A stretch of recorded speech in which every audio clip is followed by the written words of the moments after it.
Oh, that was quick. All right. All right. So I am here with Chaz, Coach Chaz, Charles Leslie, all of the above.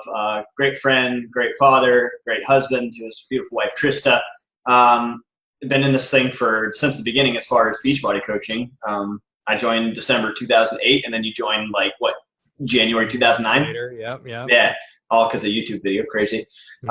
All because of stories and just sharing. So that's what we're here to do today. Charles had a huge, I can't think of the word for it, but just kind of a mindset shift that happened. And I think it's so important to share, which is why we're here, which is why we're doing this kind of off the cuff interview, which is what we do. So bear with us and we'll just, you're going to hear some powerful stuff. I know it. Like there always is something great that's going to come out of this. And you're going to hear some great things. And maybe you're at a point in your life, you're watching this where, you know, you've decided you can't do something. You've decided something's just not going to happen. And I know Chaz's story is going to change that for you because that's where it all started. That's where I want to start with this. We were just talking right before I hit record on this, and about it was an event in Texas, the first annual men's leadership, team Beachbody coaches, all that stuff. So it was an event about, you know, leadership, men's leadership in Beachbody and all that stuff. But that's not what this call is about. That's kind of the timeline, the start of what changed, and then what unfolded over a couple of weeks, which turned into a total, I mean, literally a life experience that would not have happened if there wasn't a mindset shift. So I'm just going to say that where we got started, I remember we were in the hotel room. You got there to Texas. You just arrived. You walked in. I don't remember where we were, but as far as what we were talking about. But long story short, we got to the point of the Cancun trip, the Team Beachbody Success Club trip, which is an annual trip. The destination changes, but it's an annual trip that you could earn. Like you earn it. You do all the hard work every month. You qualify for Success Club, and you get to earn that trip. Chaz busted his ass last year and killed it. And just, I mean, worked and made it happen. So we got to the point of we're in Texas, and I mean, you got this trip, but you're to the point of things just didn't quite line up, and you're like, hey, I'm not going to be able to go. It's just not going to happen. Like you made that decision. So let's start from there because that's the point a lot of people get there. I can't afford it. I can't do it. I'm not going to do this. Something switched and you went to work, and long story short, it all happened. So take it away. It's all you. Yeah, I mean, like Jason said, I hit the point of, I'll never forget. So the Dallas event, going back to that, the morning that we were going to fly out, or I was going to fly out, my wife Trista was going to drive me up to the airport at 3 a.m. And we had been really watching the budget and the finances because for us, we're in that point in time, finances were just tight. It was one of those months. And I had, like Jason said, I had busted my ass and I earned that trip the prior year within 6 months. By June, it's a 1-year journey to earn this trip, right? And I earned it in half that time.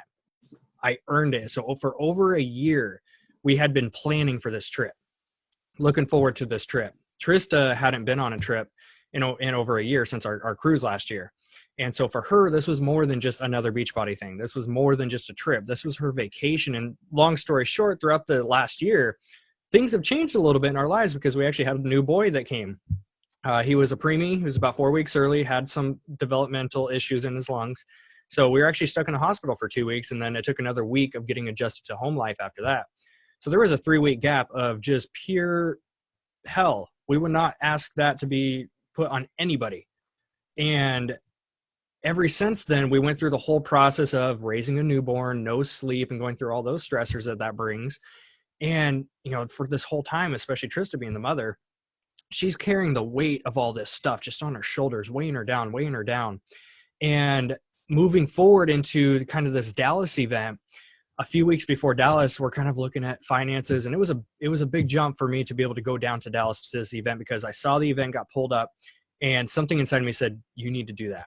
You need to be there. So you're going to get something out of that. And so I had to tell Trista, like, hey, I know we're tight on budget right now, but I need to make this investment. This investment is going to allow me to come back with something greater than what I put into it. And so, you know, being a supportive wife, she said, you know what? If that's how you feel, go for it. I'm going to support you in that. I said, awesome. So we booked those tickets, and moving into the Dallas event, you know, we're watching finances get tighter and tighter and tighter to the point where our alarm goes off at 2:30 in the morning. on, I'll never forget, it was a Friday, I believe. So, yeah, it would have been a Friday. The Dallas event was a Saturday. So Friday morning at 2:30, my alarm goes off. And she's going to take me up to the airport at 3 a.m. And I remember the first thing I did when that alarm go off, being a Friday, it was her payday. And I remember the day before, Thursday, looking at finances, and I said, okay, she's going to get paid X amount, and we're going to be able to buy her Cancun tickets. Done. We're going.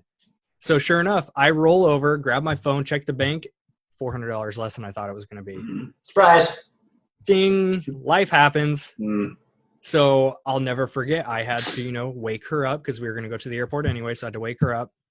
And I didn't want it to be this awkward silence on my end in the car. So right off the bat, I was like, babe, I don't know if we're going to be able to go to Cancun.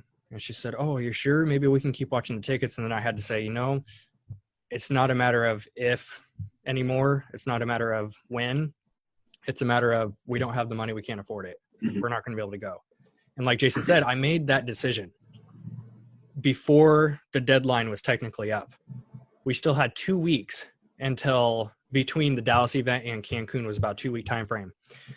And so I'll never forget that feeling that I got when, those of you with spouses, you know exactly what I'm talking about. She gave me oh, it's okay. I will never forget that instant fire that was lit within me. And something clicked big time because I caught myself in such a state of limiting belief that was a deeper hole in limiting belief than I've ever put myself in. I still had 2 freaking weeks and I already decided, you know what? Screw it. I'm throwing in the towel. I'm done. I can't afford it. There's nothing I can do. There's always something you can do. And I did something about it. So we went to Dallas. Dallas was an incredible event. We learned a lot about limiting beliefs, confidence, leadership, all that kind of stuff. And I came out of that event telling Jason, even leaving the event, I had to tell him like, hey, I'm motivated to make this happen, but I can't afford it. We don't have the money right now. And my last thing I wanted to do was to beg and borrow from anybody.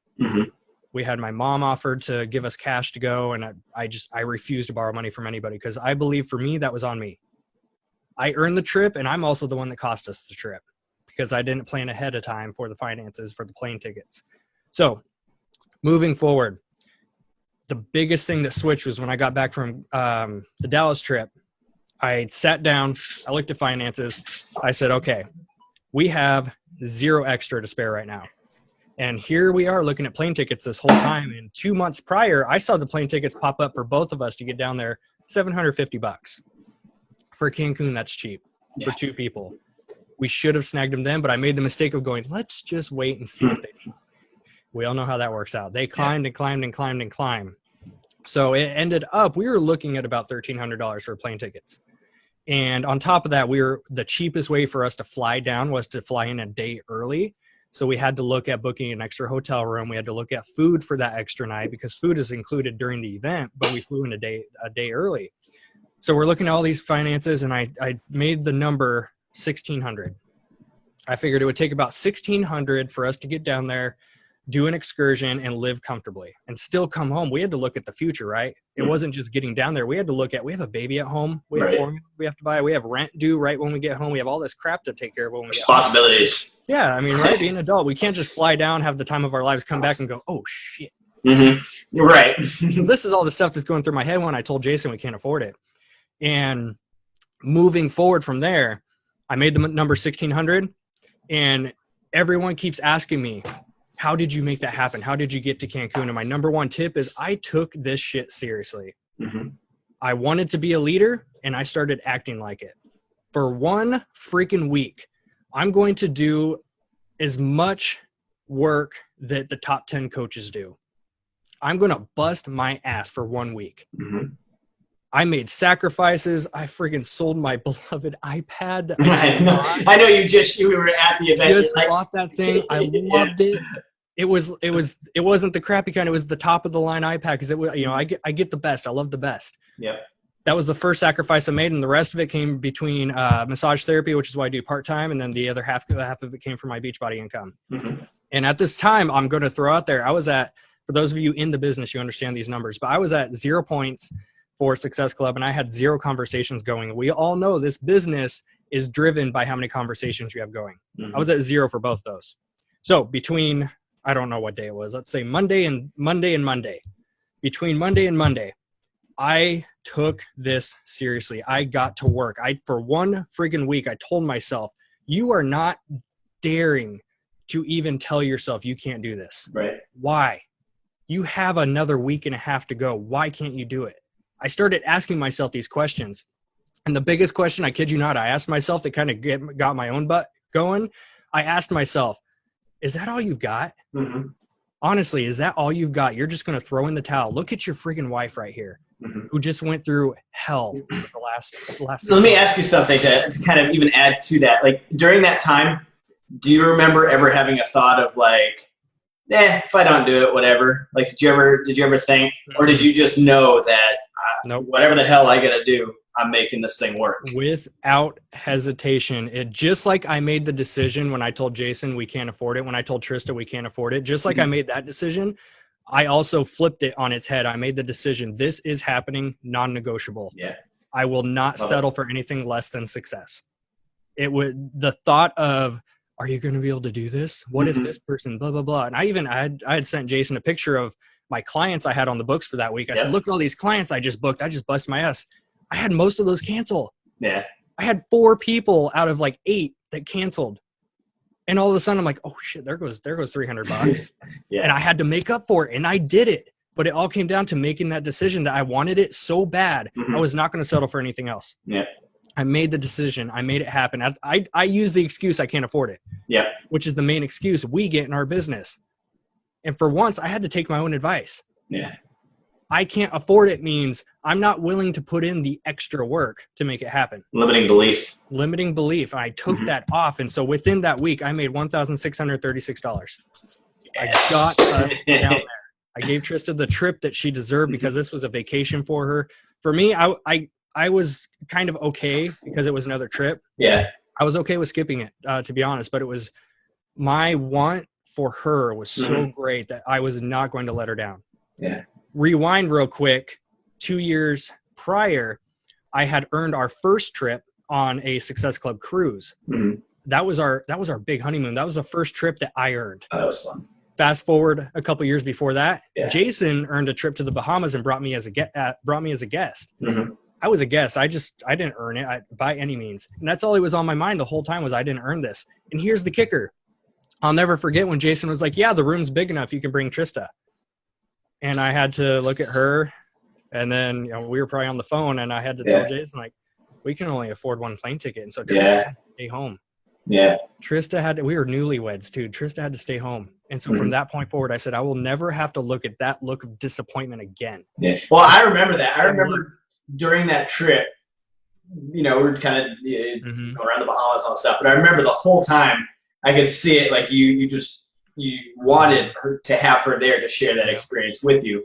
And I remember that night, like that party we had at the beach and the fireworks and just all that stuff going off. And I mean, for you and for me, it was just, I don't know, there was something about that moment that was just, it can't take it away. I mean, that's why, neither of us can really, anybody watching this, we can't exactly give you that same feeling through this because it's not something you can put into words. It's something that you feel.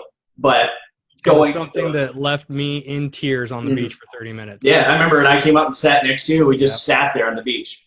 I remember it was such a powerful moment in this journey, and whatever it was, I don't know, but it was a very, very tangible. You could cut it with a knife. Like that moment was so powerful. It was life changing. That's why these aren't just trips. These aren't just little things that you do. These are where revelations happen in not just your business, in your life, and just, amazing things. So that was just one of those times I remember that was powerful. And I remember you wanted Trista there. I remember you said, like, thank you for taking me, but this isn't going to happen again because next time I'm earning this trip and next time I'm bringing Trista with me. I remember that. I remember telling you specifically, I love you. Thank you for the opportunity, but I will never be your guest again. Yep. I remember. And that next year was my turning point in not just the business, but in life. Well, it was because you were, sorry. Yeah. I was still like, I was treating this thing like a hobby. I was still working full time. I was treating this thing like a total hobby. And so I finally, after that trip, got back home and kind of looked at my life and went, what am I doing? Mm-hmm. I just got to see firsthand what these successful people get to do for a living. That wasn't just a vacation, because a vacation is an escape from something. Right. They got to live that as part of their lifestyle. And I came home and had to go to a job I hated 6 days a week to make a paycheck that barely covered the bills, and we'd have to struggle and borrow gas money. Life is more than that. And that was my turning point for it. So when I fast forward and I had to see that same look in her eye again as the Bahamas trip, when I had to tell her we can only afford one plane ticket, when I had to flip over at 2:30 in the morning and say, babe, we can't afford to go. Your paycheck was small. My other limiting belief, real quick, was I finally realized in that moment how much I had been relying on Trista's paycheck. Mm-hmm. Because I've been building Beachbody on the side. But just in case I had a bad week, or if my performance wasn't where it should have been, I decided to take a week off and be lazy and all that kind of stuff. I still had her paycheck as that security, that cushion. Yeah. And so one of the biggest driving forces was, number one, again, I said, I'm going to take this shit seriously. And number two, I had to just ask myself, would I push harder if Trista wasn't making any money? Mm-hmm. And so that turning point, part of that mindset switch of I'm going to do this, was I'm going to treat this like it's the only option, because in this moment it is. Mm-hmm. I treated it like it was the only thing we had going for us. And those are kind of the two biggest things that I did for myself mentally. No, I love it. And to take a generalization of the before and the after. Now we're back. We were just talking, it's like a week and a half, we're back. The trip happened. The thing is, the same time would have passed. We'd be sitting here regardless, as far as not doing this call. This content wouldn't even be happening. But this is happening because that you had that change. You came from, and I find myself doing this all the time. It doesn't matter how far you've been in this. I've had a lot of success. You've had success at Beachbody. We've grown businesses. But it's easy to come from a place of scarcity rather than a place of abundance. And scarcity is, you better take everything that you got now and just hold it tight. You can't let it go, because it's all you're ever going to get. There's never any more coming in. There's never any more opportunity. Everything is just, that's it. And that's where you come to those mindsets of scarcity. Shoot, I won't be able to get money for this, can't do that, so I just can't do this, can't afford it, can't, no, all that stuff. Where the abundance coming from, like, this might hurt for a little while, this might be a little uncomfortable, this might take me out of my comfort zone, this might be something that's going to challenge me, but I'm going to do it because I know that out there in the universe there's an abundance of everything, and it's all there. And that's a hard mindset to have sometimes, but that is, when I hear your story and kind of what changed and what happened, that's what I hear. Because I have the same, I think everybody does. We all have the same kind of internal mental dialogue that's trying to reason, trying to hold you back. But that's where you have to kind of go above that and come from a place of abundance and realize that it's all out there. And listen, you made it work. Mm-hmm. It was an incredible time. I guess to wrap this up, maybe I'll put you on the spot, come up with some, the event itself. I know Trista had a great time. You guys got, you didn't get just a normal room too, but why don't you share kind of briefly what happened with your room? So the room thing was pretty cool because, we busted our asses. We got to the trip. I remember we walked into the lobby and there wasn't that many people, maybe 50 or 60 people in there. But I remember the first words out of my mouth, holy shit. Everyone turns around and in my mind, I don't care what people think about me anymore. So I just said what was on my mind, because I'm thinking, not only am I seeing this huge, beautiful lobby as the entrance to where we're going to stay, I'm looking at it as this happened because of all this shit I had to go through the last week to get there. And so we walk up and we get our room. We're looking at this map trying to figure out, okay, we're in the reindeer section. They had different reindeer, pineapple, that kind of stuff. So we're in reindeer section. We're trying to figure out how the heck do we get to reindeer? So I go over to this Beachbody table and have somebody point out, hey, do you mind help me out with our room? And they said, yeah, you're up on this far corner and you're in the reindeer room. You just go here and here and here. And so we're like, okay. So we go meet up we were with a couple people. So we're just sitting there going through the map, looking around, and I get, I have somebody tap me on the shoulder. She's like, hey, Charles. And it was this gal, Marisa, who works for Beachbody, the staff member that Jason and I have seen every single year. All the time. Yeah. Every event. And she's now the event coordinator for this. She's a pro. She's awesome. She is awesome. And so she's like, I overheard that you were in reindeer. And I'm like, yeah. And I didn't realize how big the resort was because I'm looking at the little map and here's the Beachbody stuff. And we're on this far corner is where our room was. And I thought, okay, maybe it's a 5-minute walk. Right. And turns out there's a couple miles of strip that you have to walk. Yeah. And so she goes and grabs this. She grabs this staff guy, one of the managers. And she's like, that's not good enough. You need to put them here near the event. And I don't care what kind of room you need to give them. I know we have space. Make it happen. Tristan and I are sitting here holding the map going, happen. And so a couple minutes goes by. He comes back. He said, okay, here's your updated card. Here's your room. We walk into this room. Most standard rooms here, I mean, all the rooms are gorgeous, even the standard ones. But the standard ones, you know, it's one room, has a king-size bed, a jacuzzi tub, has a little balcony. That's kind of it. So we walk into our room, and both of us just went, I kid you not, this place was half the size of our house. We walk in, we have our own private living room, big old TV up there. We had 2 balconies. One of them had the hammock, which we both loved. It was a separate area you walk into, had the big jacuzzi. It was an apartment. Bed. It was an apartment, literally. Yeah. And you walk into the bathroom thinking, okay, just small bathroom like hotels have.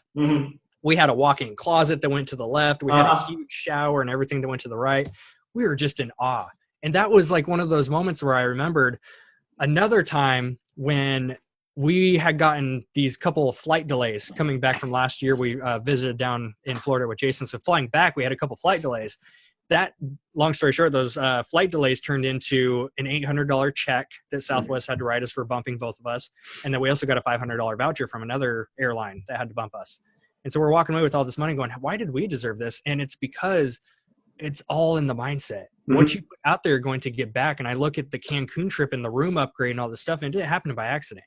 Yeah, it happened because those are the types of thoughts I put out there. I'm thinking abundance now, and I've learned to think in abundance and not. I come from the poor background, like Jason talked about. I come from eating bread with mayonnaise for 3 days in a row and bologna, if we're lucky. I come from that background. Yeah. And so I'm used to like holding on to my if I get a $500 check or something like that, I'm like, I'm going to hold on to it as long as I can. Right. I have. This is the only, all I'm ever going to get.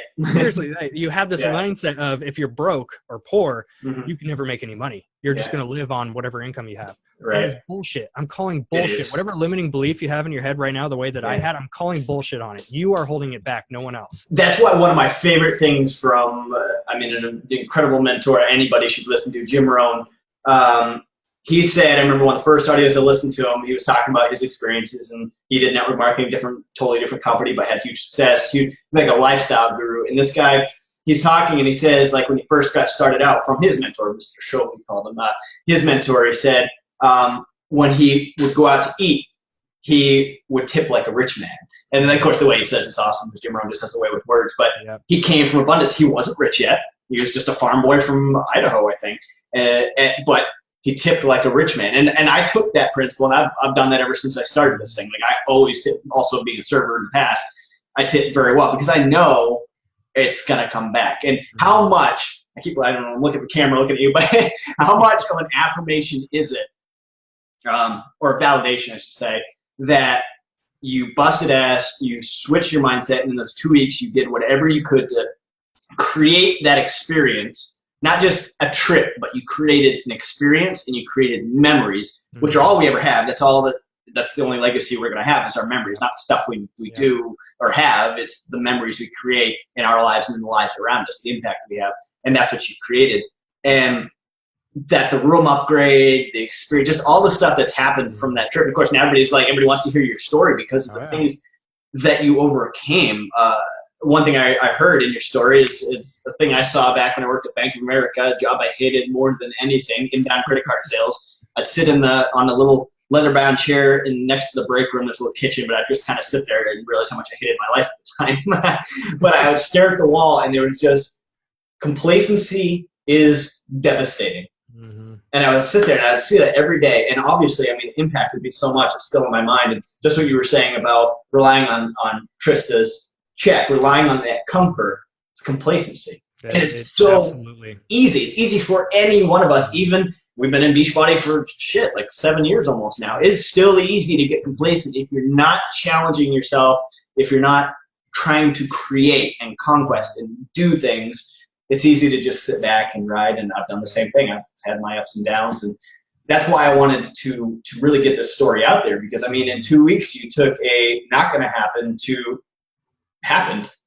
You know, happened, and we're almost 2 weeks after that trip, and not just happened, but still happening. Coming out of that trip, that limiting belief, that ceiling I had on myself, it's reflected in my personal life, my business, everything else is kind of. I've seen it, It's kind of nuts. And one quick thing on complacency is coming from where I was at in that time that I had told Jason, my wife, you know, we can't afford Cancun. I didn't realize I was complacent. I think a lot of people are stuck in that where they're like, you know, I'm happy with my life. I don't need this and this and this. This isn't going to happen because of this situation.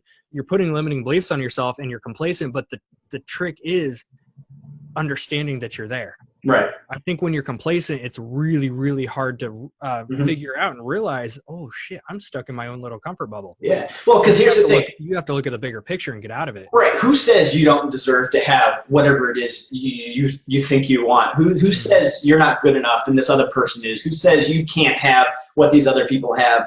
You're the only one telling yourself that. Like, whoever's watching this video, whoever, like, that's all. We only tell ourselves that we can't have something, we can't afford something, we can't do something, we're not good enough, that, you know, we can never be that person. It's not true at all. That's a belief you put on yourself. You can have anything, but you have to come from a place of abundance. You have to know, like, you don't have to know how to do it. You really don't have to know even how you're going to get there. You just have to know that you are. And then over time, you just know. It's a knowing. You know this every day. You do the things just like in Chaz's story. He did the grind. He knew. That's why I wanted to kind of interject momentarily when I asked you that question, partly through your stories. You know, did you ever have a belief that, well, you know, if I don't do it, it's okay? Because if you had that, if you had been like halfway through those 2 weeks, if you had been like, well, if I don't, it's not a big deal, or, well, I'm going to try this out and see what happens. I'm going to give it a shot.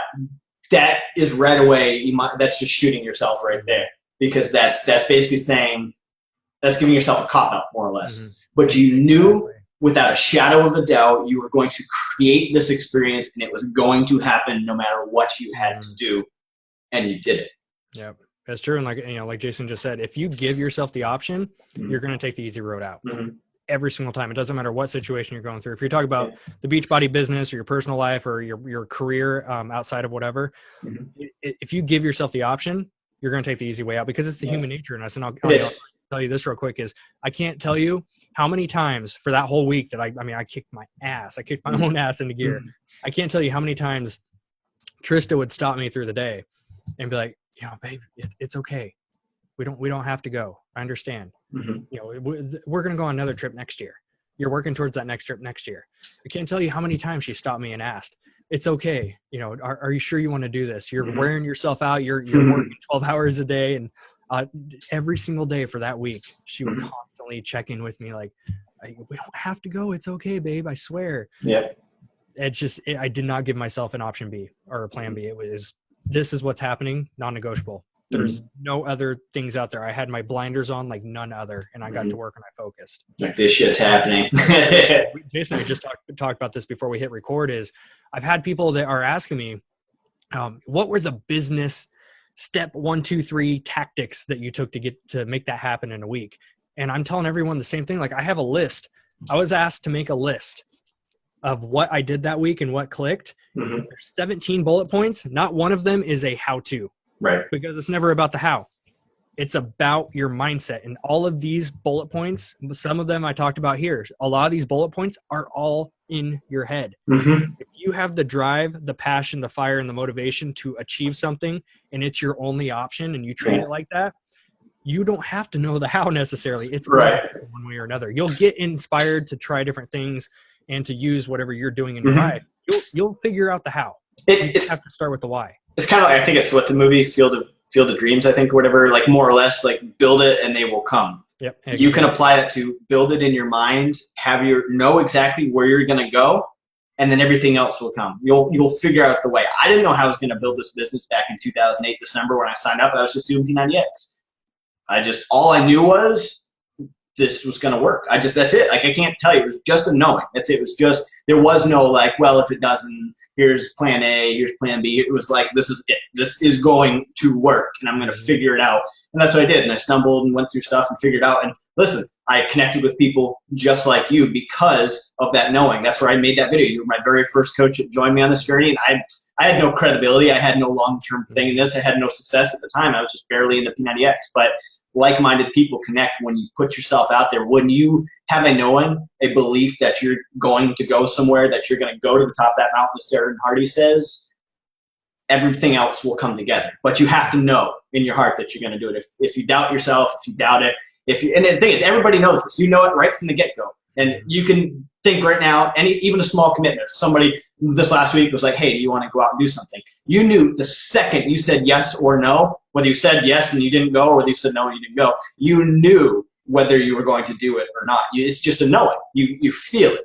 Like, you ever done that? You ever said like, yeah, okay, I'll do that. When you know inside, not really. You're not committed to it. You're not really in that.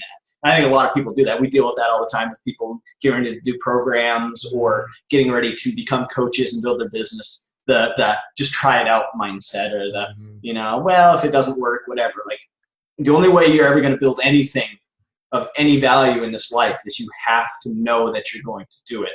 And then everything else, the knowledge and stuff, you can pick up from everywhere. And then you can apply it and figure it out. Because the how-to stuff is different for everyone. Just like at the leadership, rewinding all the way to the men's leadership event, that's what they talked about. Everybody, or not everyone, has the same offense when they were relating it to like football and stuff. And it's true.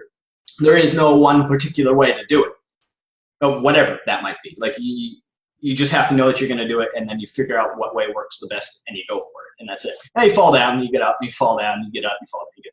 That's it, and that's the process. Exactly. Nothing exciting, but yep. But what comes out of it's very exciting, and it's a total life change. I mean, imagine where we would be if none of this started back in 7 years ago when we got started with all this. Where we'd be, I don't even know. I would say a little background in my story. I was stuck at a spa I was working at for 4 years, and that was kind of my big driving force to become my own boss and build Beachbody to the point where it's at. Because I got sick and tired of working weekends and full time on summers, because that's when we were busy. I couldn't do anything with family. I got sick and tired of it. And I remember that. I remember you were at the spa and your family was away on like the annual family trip, and you were like, bro, like this sucks. Like, they're out there doing that and I can't be there. How many paragraphs did I send you? Or 4 years. I'm sick of this. Finally, I stopped telling him I'm sick of it. And I said, you know what? I'm done. I'm not going to tell you my goals anymore. I'm just going to make it happen. And I did. That was another proof point. So I would say if I didn't have Beachbody, I would still be doing massage. But in all honesty, I probably wouldn't, because full-time massage therapists barely last 5 years because it's a physical job. Our shoulders burn out. And I'm going on 7 years now. And the only reason is because when I first started with my fitness and P90X, that saved my career as a massage therapist. I was in horrible shape. I had shoulder injury I just came off of. That program and the rest of them after that saved my career as a massage therapist. And love it. I don't know what I'd be doing right now, to be honest. I know I couldn't not keep up with massage therapy in the shape I was in. Yeah. Imagine you could be injured, torn rotator cuff, wore out rotator cuff, whatever, having to live off some sort of welfare or something to get by, have a new son. Imagine that happened, but you didn't have the foundation you have in the business that you've built because of the mindset that you've had over these years of just going for it. And going up and down. I mean, we all do. It's no consistent. It's not like an instant curve of success. It's like success. Oh no, little success. No, not success. Oh, we're doing great. Oh, life. That's the way it is. There is no perfect straight line to success, but it's just incredible the experiences that you can create. That's why I think it's important to put this kind of content out there. Just might be banter with you and I going back and forth, but I know somebody. I don't care if 1,000 people were to watch this and 999 were like.